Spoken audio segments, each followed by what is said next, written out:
Ang pulong sa Dios buhi ug nagalihok nga gamhanan, labi pang mahait kaysa espada nga duhay sulab, ug modulot ngadto sa gitagbuan sa kalag ug espiritu, sa mga lutahan ug sa mga kauyukan, ug mutugkad sa mga hunahuna ug katuyuan sa kasing-kasing.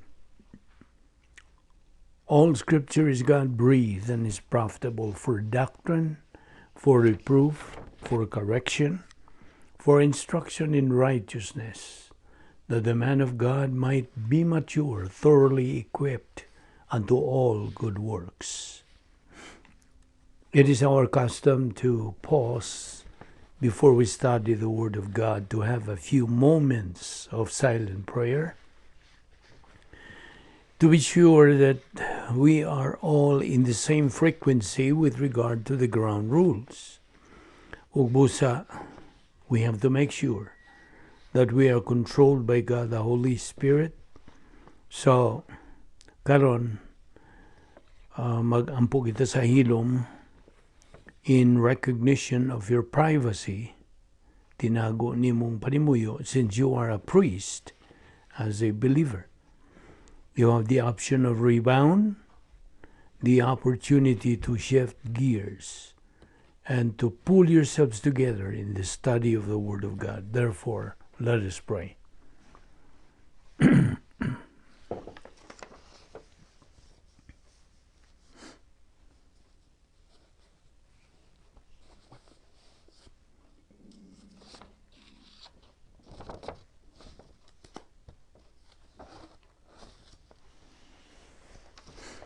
Amahan namong langit no, nagapasalamat kami kanimo nila sa mga higayon, sa among pagtuon sa imong pulong. Nagaampo kami nga ikaw magatudlo ka namo pinagi sa balang Espiritu Santo nga mao lamang ang bugtong magtutulo sa kamatuoran. Tangtanga mga babag nga niya sa mga nauna. Aron kami makatutok lamang sa imong igatudlo ka namo ning adlaw kintanan. Among ipasalamatan sa ngalan ni Ginoong Hesukristo. Amen. Maayong adlaw sa tanan atong mga subscribers, atong mga higala, atong mga igsuon diyan ni Kristo. Welcome everyone. Okay, niya pa kita magadupot sa atong tunanan nga giuluhag the doctrine of the divine Dynasphere. I think we can finish our session bahin ining maong pagtulunan. Okay, padayon ta sa atong gibiyaan kagahapon. Abi nimo, ingon nga mga Kristohanon, ang usa ka magtotoo nga way pulong sa Dios diha sa iyang kalag. Nganong wa man siya pulong sa Dios? Umikan sa iyang pagkanegatibo. Wa siya gana, way gugma, way tinguha sa pagtubo diha sa pulong sa Dios. Wa siya pagtagad sa mando sa Diyos sa 2 Pedro 3:18. So na nga siya nga way pulong sa Diyos diya siyang kalag, nag-accumulate lang yun siya og mga basura. Basura rin yun na sa iyang kalag. Now, okay, padayon ta sa itong gisutan kagahapon may tungod niya itong upat ka divine institutions: volition, marriage, family, nation. Now, Colossians 3:21 atong gihisgutan ni kagahapon, nagingon kining maong bersikulo, fathers, excuse me, fathers, do not exasperate your children so that they will not lose heart. Again, ayaw nagkalimti katong upat ka divine institutions, mga Diyos nung katukuran, ang kabubuton, ang kaminyoon, ang panimalay, ug ang nasod. Now, ug kitang mga magtutuo, gimanduan na bagyutas pulong sa Dios, nga papuyon ta sa dapit nga may gahom sa Dios, nga gitawag na itong divine Dynasphere, aron sa ingon niya na, kita makatuman sa itong espirituhanong kinabuhi. Kaya apart from it, outside of it, walay espirituhanong kinabuhi nga itong makinabuhi. Sabtag yun na. O mao nga, ato kining gitagag emphasia Sang litwa, magyud niya tagi o gibugaton sa mga kasimbahanan. Wala. Kasagaran sa itong mga igsoong Kristohanon, wala sila alam. Magbahin ini. Nga ang Kristohanong kinabuhi o sa kamatang sa pangunahuna. Di ba? Bago pa ning doktrina ngayon na dungog. Mga kasagaran kanila, dili magadawat nining maong doktrina. Well, it's a matter of choice. Now, kinahanglan, atong sundon na karon kung nahigugma kita sa Dios, atong sundon, tumano ng iyang kabubuton. O ang iyang kabubuton, anhaman lang nato na makatuni diya siyang pulong. Mo nang sige tagtuon siyang pulong. So mo na, kaysa atong pagpuyo diya sa dapit nga may gahom sa Dios Divine Dynasphere, operational, then, makapadayon kita sa pagsibog sa unahan sa atong Kristanong kinabuhi. Huwag dili na kita mo atras. Wala na ilingi ay. Kining atong kinabuhing Kristohanon. Diha bito sa Lucas 9:62. O sige, sulti diha. No one, after putting his hand to the plow and looking back, is fit for the kingdom of God. Na, dili ang ngayan. Saging harian sa Dios. Ikaw nga Kristohano nga mulingi ka pa. See? Pasabot ko niya na ikaw mo kanang atras sa mong Kristohano kinabuhi. Ingon, inay nga ikaw kanang advance. Naga-atras naman noon ka. Now, 2 Thessalonians 1:5 also says, excuse me, this is a plain indication of God's righteous judgment, so that you will be considered worthy of the kingdom of God, for which indeed you are suffering. Now, kining kingdom of God, this is the condition of a believer who is a loser and is not fit to this kingdom of God. What is ang kingdom of heaven? Mao kini ang present condition sa simbahan dinhi sa kalibutan. Mao ni diferensya between the kingdom of God and the kingdom of heaven. Now, dias Colossus 3:18 ngadto 21 kini nagisugod og Christian family relations. Yes, versikulo 22, slaves, in all things obey those who are your masters on earth, not with external service, as those who merely please men, but with sincerity of heart, fearing the Lord. Now, timani, nga kitang mga Kristohanon, langyaw lang kita nining kalibutan na. We are just passing by. Nagalabay lang kita nining kalibutan na. Dili niya itong permanente. Kaya binimo, ang kinabuhi is just a passage of time. Musto? Aniya kita karong adlaw, ugma, wanata. We are here today, gone tomorrow. O kining atong kinabuhi pagkakaroon, temporaryo ra. Ang langit mo'y permanente.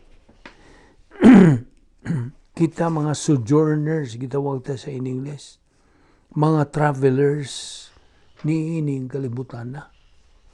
Biyahidor ta. No, ingon nga mga Kristohanon, ang labing tinuod, we can make a pulpit out of our own circumstances in life. Tagagan akong ehemplo. A family friend of ours, gidiagnose siya sa doktor niya nga na siya breast cancer. Ang iyang doktor, mihatag kaniya na mga tips to follow aron sa ingon niya na lugwayan pa ang iyang kinabuhi. Now, our friend answered her doctor. Iyang itubag ang iyang doktor. Well, Doc, we will all die anyway. No, karon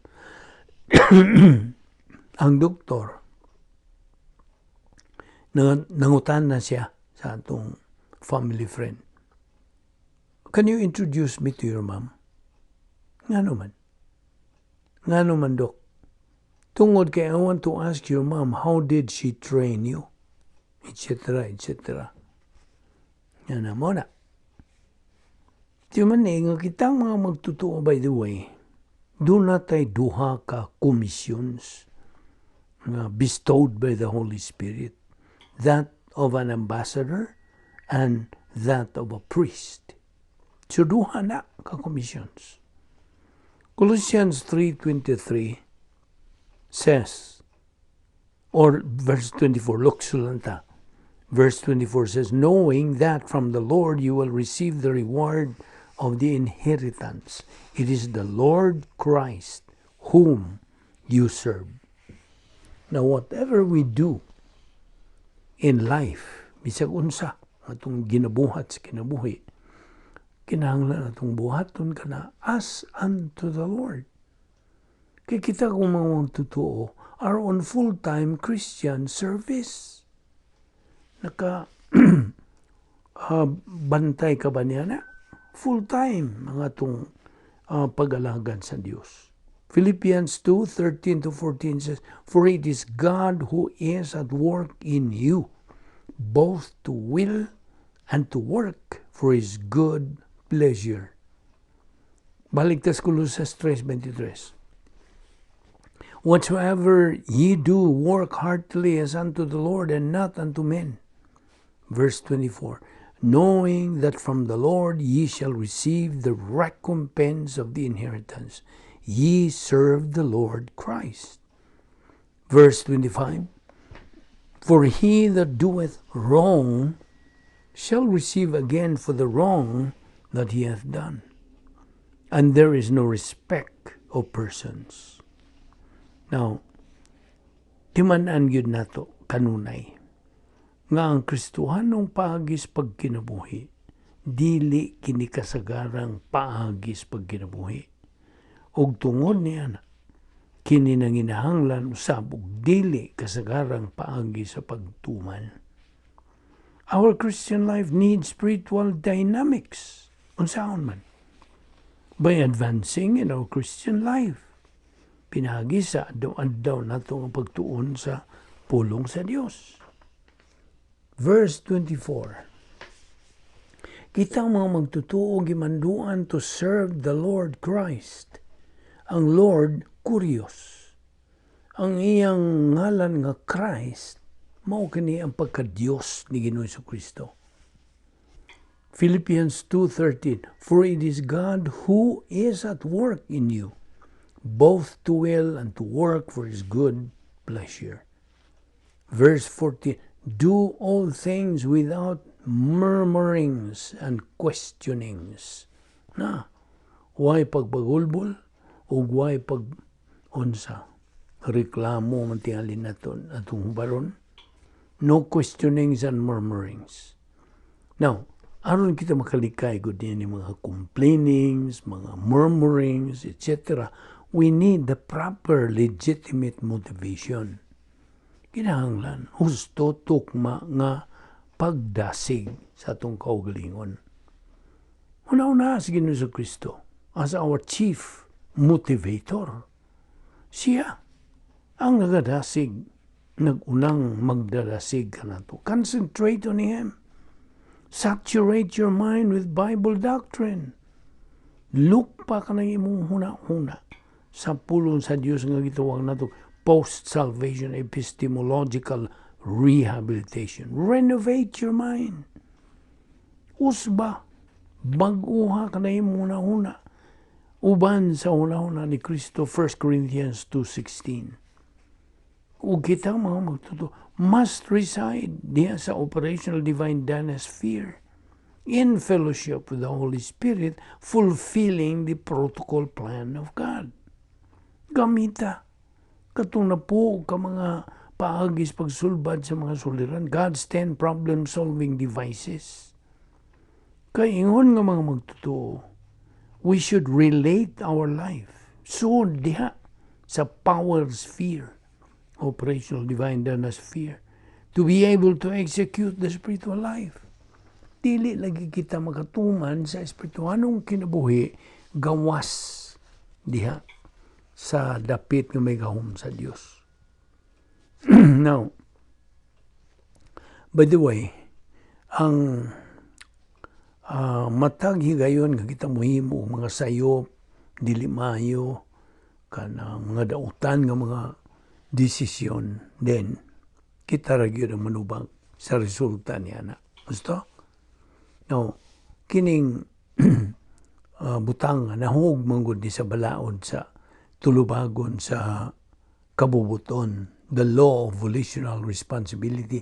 Ang pasabot sa mga katiguangan, sa mga Visayan speaking, ay ilan naging tinuyuan sa buot. O mao na, nagasubay lang yun kini sa prinsipyo, what you sow is what you reap. Kung sa may mong ipugas mo po imong anihon. Now kini, law of volitional responsibility, this is covered in Hosea chapter 8 verse 7, Galatians 6:7, o Proverbs 22:8. So timan na, unsay imong gipugas maupoy imong anihon. Now ingon nga mga magtuto, we should bear in mind that for every wrong we commit sa kinabuhi, it is the Supreme Court of Heaven who will deal with it. Sabtagi na. Ang labang hukmanan dito sa langit mo ay mag-atiman niya na. See? Will deal with it. Kinahanglan timanan na ni nato. Kaysa higayon nga mo himutang na utang nga mga desisyon sa kinabuhi. Namo na. The Supreme Court of Heaven is going to deal with it. A believer should know what motivates him in his Christian life. Kung sa may nagadasig kaniya, tubag, it should be what is now resident in his soul.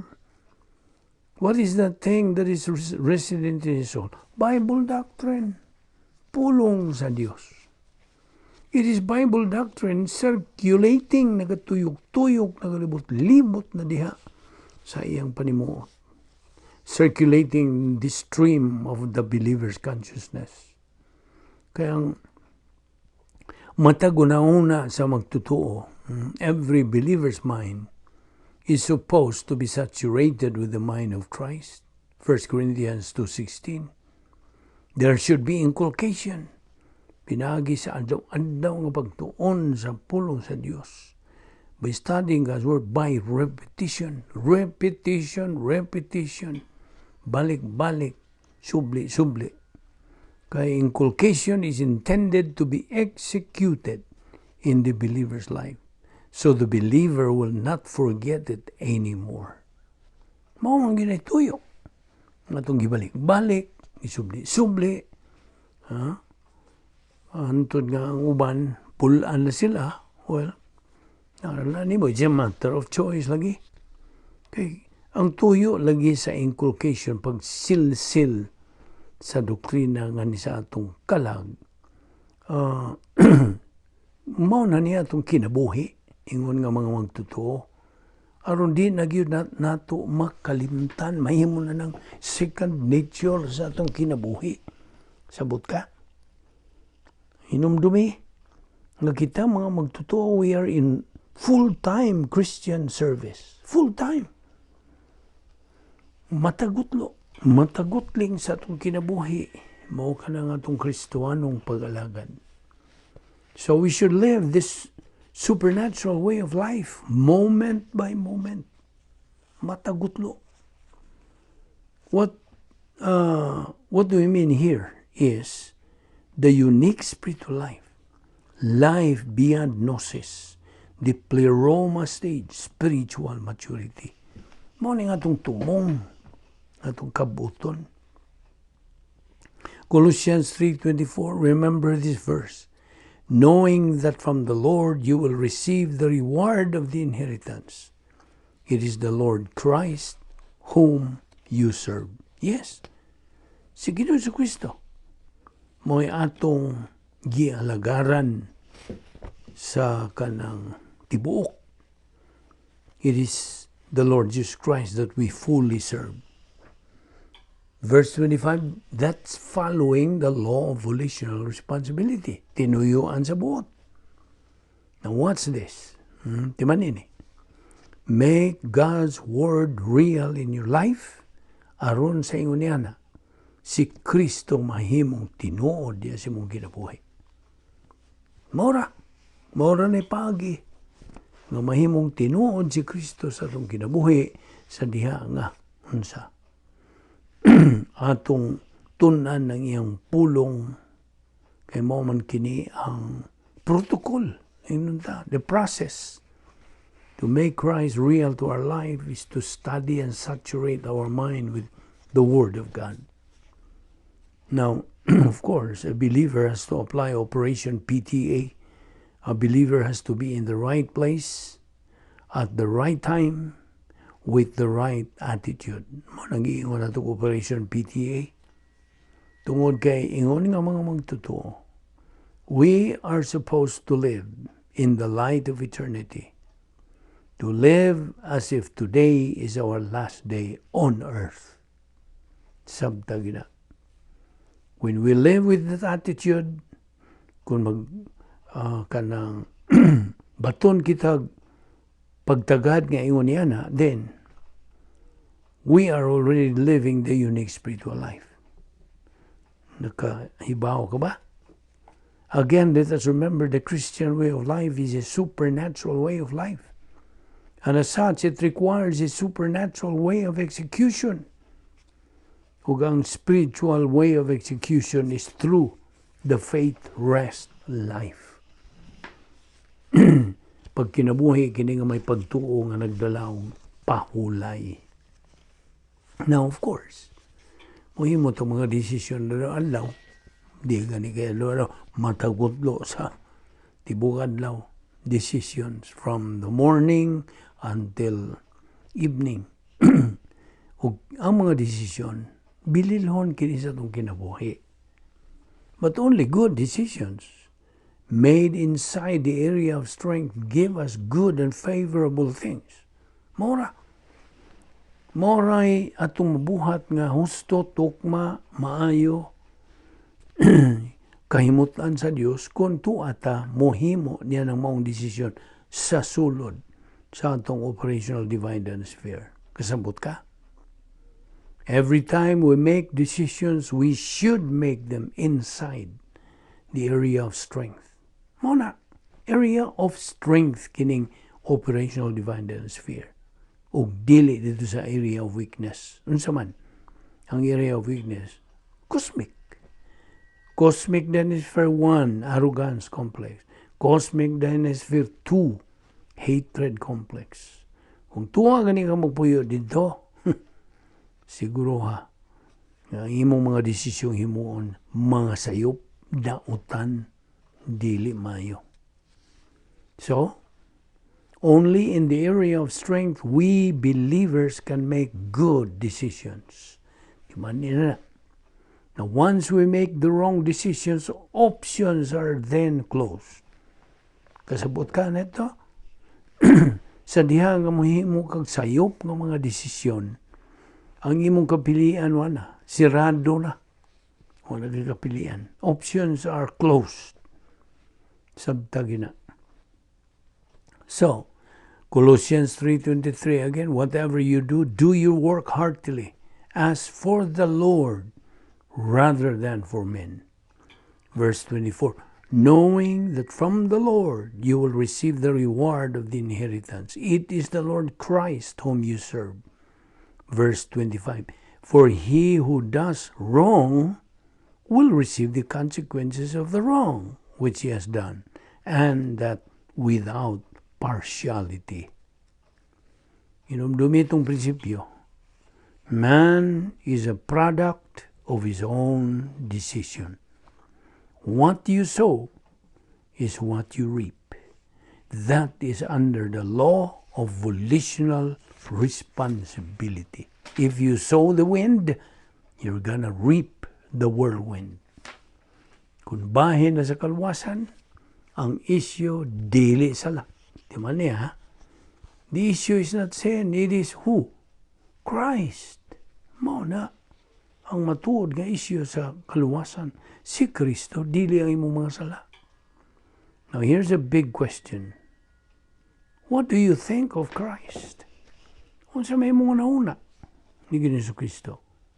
Do you believe Him and the saving work He has done on the cross? Mao na'y real issue sa kaluwasan. Sabta gina. Kaninyo mga bago nga, mo pa'y pagkadungog tingali nini, mo kinang mayong balita sa kaluwasan. Bisan nung ikaw magkasala, unsa, na ikapasayluan nga naghuwat ni mo,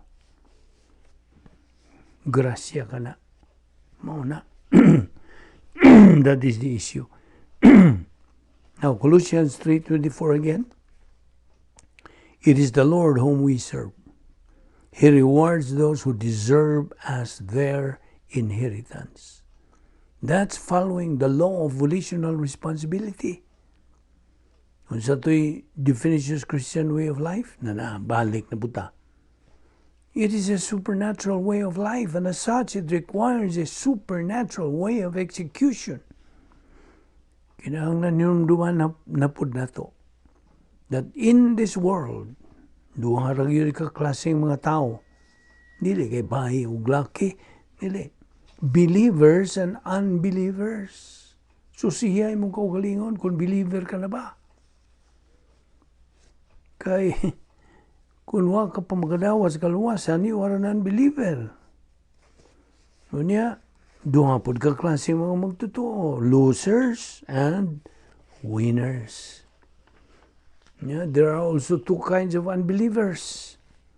Mga di magtotoo, na mga legalistic, mga religyoso, mga Diyos noon kayo, ascetic, fanatic. Yan na apoy, mga klaseng mga di magtotoo nga. Gitawag sa English, lascivious, obnoxious, criminals, bad people.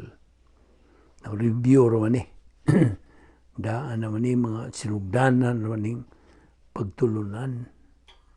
So, ang Colossians 3:25, that is what is called law of volitional responsibility. Balaod sa tulubagon sa kabubuton. Kaya binimo, we have to seek those we cannot see. Kaya kadtong di na ito makita mo na dayo na. Mo na eternal. Not those we see because they are temporal. So, again, it's a matter of faith. Now, unsa ito gisulti si Hebreanon 11:1, faith is the substance of things hoped for and the evidence of things not seen. Romans 10:17, by faith comes from hearing, and hearing by the word of God. So, balik na po sa Colossians 3:25, law of volitional responsibility. Prinsipyo, ang tao, produktora sa iyang kaugalingong desisyon. Unsay iyang gipugas, mao po iyang anihon.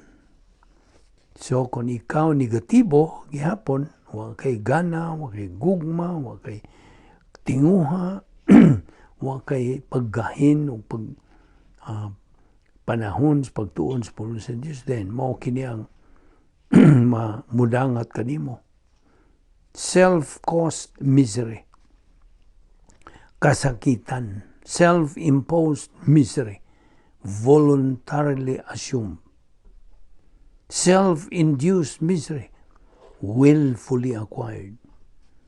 Self-indulged misery, yielding to oneself. Now, kining akong gipanghisgutan nga mga wrong things are the byproducts kanang of wrong decisions. Sabot ka? So, kini kung atong kabubuton by the way, mo tukbilan tagamay. Our free will affects the following. Mo piktar ni sa atong panguna-una, sa atong pagdasig, atong mga desisyon, atong mga panlihok. Now, of course, there are two parts of human volition, negative and positive. Ang negative volition mo resulta nining musunod. Self-imposed misery. Ehemplo, flagellation done special during Holy Week. Mo ni self-imposed misery, voluntarily assumed or endured.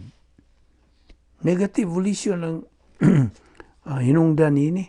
Ikaduha, self-induced misery, willfully acquired or induced.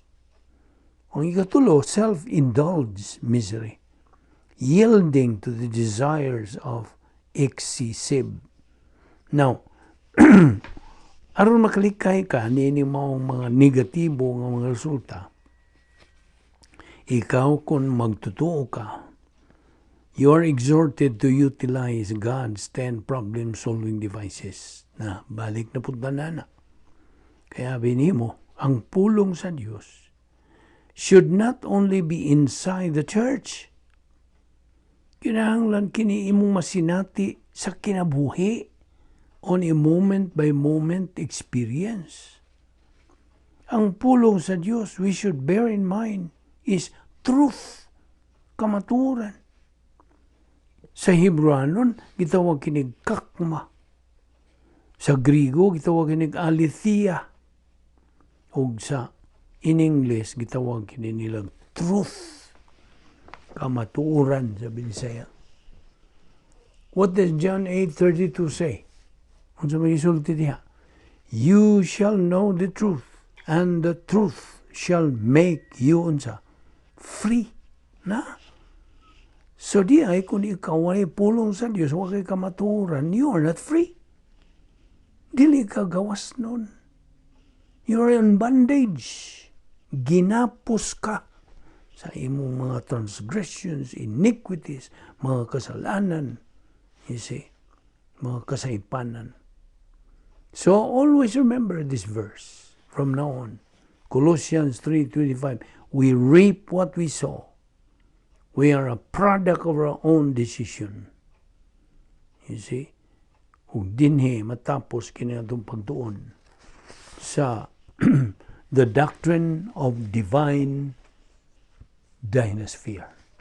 Hinaot nga ikaw nakakatuon o nakakutlo sa mga punto atong gihisgutan dinhi. Sugod nitong panahon nga mihimo kita pag-abli bahin ining maong tunanan nga mahinungdanon pagayo sa atong Kristohanon nga pagkinabuhi. Without it, then life would be miserable. And we cannot afford to be in that state. Busa, nagpasalamat kita sa imong paglahutay, o ginaw, na kini imong magamit sa mga daw pagkinabuhi, moment by moment. Because our Christian life is a moment and moment by moment experience. Magampo ta. Bala na mo nga Diyos, nagpasalamat kami kanimo, nining matamis ngay gayon sa among pakig-ambitay kanimo sa imong mga pulong. Dili na mo kini katandi sa bisag unsa mga hudyaka o mga kalipay ning kalibutan. Salamat o Diyos sa dakong kaluwasan nga imong gihatagan namo. Nga kami tagalangit na gumikan sa among pagtuo sa imong bugtong anak nga si Ginoong Jesucristo. Salamat nga kami napasiguli na diha kanimo. O nga imo na kami mga anak, mga sakop naman kami sa arianong panimalay nimo. Salamat nini nga mong Bible study through the YouTube sa Vic Balbido Evangelistic Ministry. Panalangin kini mong ministry. Gamita kini in a mighty way o sa sumala sa imong kabuhuton. Dili kami takos din o Diyos, sa panikaw matinumanon magayon sa imong mga pulong. Kining tanan among gipasalamatan sa ngalan ni Ginoong Hesukristo. Amen.